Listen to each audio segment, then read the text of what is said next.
манай сургууль дээр нэг голод хүүхдүүд төслийн хүрээнд эко болон байгуулагдсан. За энэ болонгоос бид нар Хэрлэн голын тухай ерөнхий мэдээлэл, хөрс, ургамал, онцлог, шувууд болон загсны тухай мэдээллийг сурагчид авах боломжтой.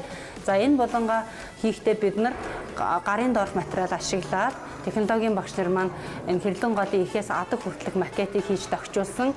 За мөн бит үзүүлэн 9 төрлийн видео хичээлийг энэ болондоо бас байрлуулсан байгаа.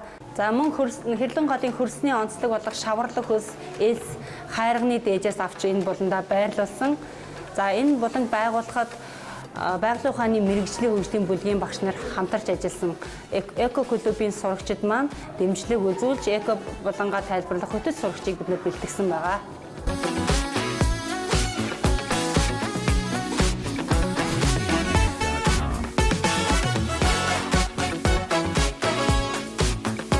Манай Хэрлэн гол нь Хинтийн нуруунаас их аван 1382 км урсдаг байгаа.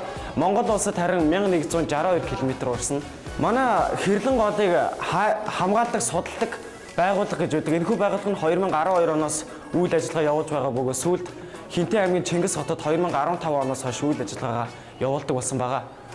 Манай Хэрлэн гол нь 107,040 км квадрат газрыг Монгол улсад эзэлдэг.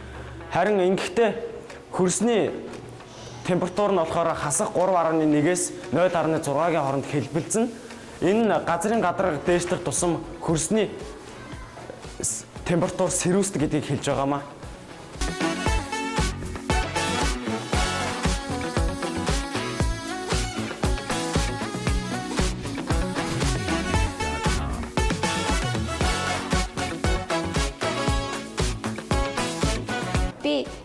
Хэрлэнгийн сав газрын хөрс ба ургамлын талаар товчхон танилцуулъя.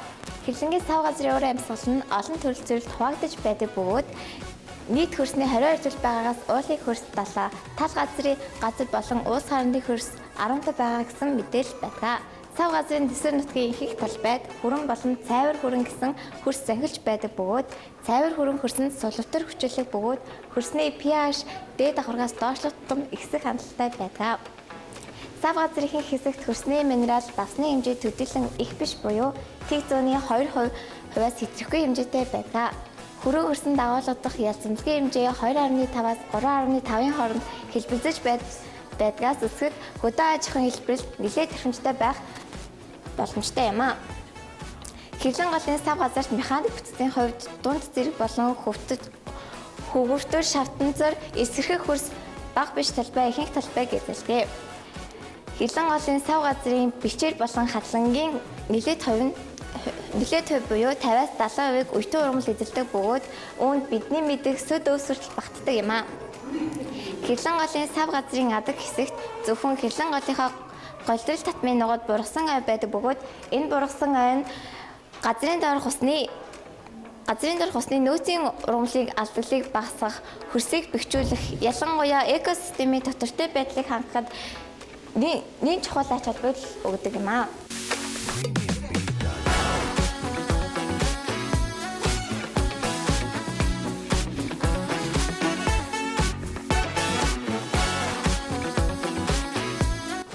Би одоо та бүхэндээ Дорн аймагт Хорцон аймагт олон шувуудын талаар танилцуулъя. Хамгийн ихнийх нь бол мэдээж цэн тохруу. Цэн тохруу маань хосоор явдаг. Тэгээд дэлхийд ердөө цаа хэмжээгээр болохоор 3.5-аас 4,000 байдаг бол манай Монгол зөвхөн 1000 орчим хувь нь зундаа ирж өндгөлж тусчдаг байна. За түүний дараа мэдээж гангар хүн. Гангар хүн маань буур тасгааны тав нуур, ганг нуур зэргүүдээр ихэвчлэн харагддаг. Ийм том Дорн таймгийн нэгэн бахархал асан шувуу байна. За түүний дараа амьтдаа Хорцон амьтдаа танилцуулъя. Түүний жишээ бол ондоотор. Бидний ярьж байгаа бол ондоотор. Ер нь бол ондоотрын биеийн урт нь болохоор 26-аас 40 см урттай. Нэлээд том амьтан. Тэгээд мэрэгчийн аймгаас болохоор минжнээс арай бага жижиг биетэй мэрэгчийн ам дотор бол нэлээд хандаад хазагддаг амьтан байна. Мэлхийний олон төрөл зүйл байдаг. Модны мэлхий, бах мэлхий зэрэг олон зүйл байдгаас Доронтын мэлхий хэмээн доронтоор агуулсан мэлхий бас байдаг. Тэр мэлхий маань улаан намандаас бичигдсэн ийм мэлхий доронтод байгаад маш их баярхалтай байна.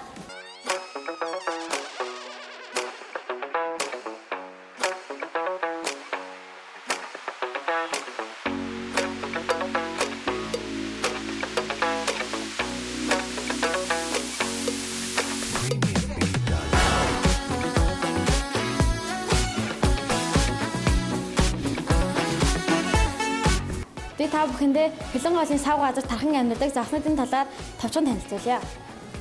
Хилэн голын сав газарт 8 овгийн 23 зүйлийн загас байдгаас хамгийн түгээмэл тархацтай амьдардаг нь тул загас, шөвөр хоншоорт зэвэг, амрын цурхай болон ердийн цолборт буюу бидний нэршлэснээр цаам заснууд багтана.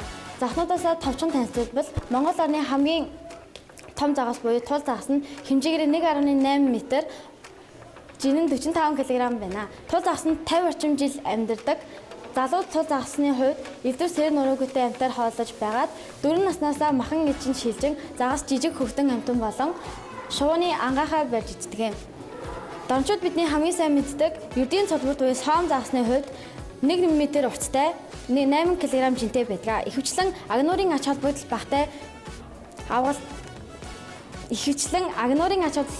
багтай жижиг загас усны шавж болон хавчаар хооллдог. За мөн шөвгөр хоншоорт зэвэг загасны хувьд Монгол орнд тархан амьдрах зэвэг загас нь 67 см урттай 6 кг жинтэй байна. Зэвэг загас нь 13 насалдаг ба зэвэг нь усны ёроолын шавж, хуурай газрын шавж, жижиг загас, бие гүйцэн зэвэг нь жижиг хөхнөөр хооллсон байдаг. Хилэн гол бидний мэддэггүй олон загаснууд байдаг. Тэгээ хүүхдүүд та бүхэн манай сургууль дээр Чинэг голын хүүхдүүд төслийн хүрээнд байгуулсан болонд ирж олон загаснуудыг судлах боломжтой.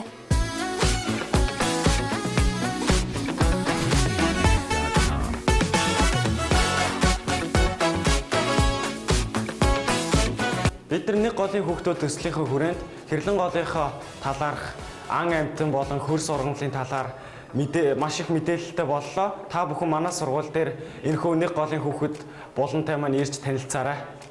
Хэрлэн голоо хайрлан хамгаалцгаая.